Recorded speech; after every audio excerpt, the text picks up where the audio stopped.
બેહી જાઓ બેહી જાઓ બેહી જાઓ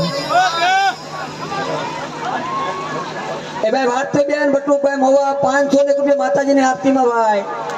ભારતીબેન બટુકભાઈ મહુવા 501 રૂપિયા ભાઈ હા ચાલો ભાઈ 5 બાકી રહેશે ભાઈ 500 માં 5 જણા ભાઈ બાકી રહેશે ભાઈ એટલે આપણે માતાજી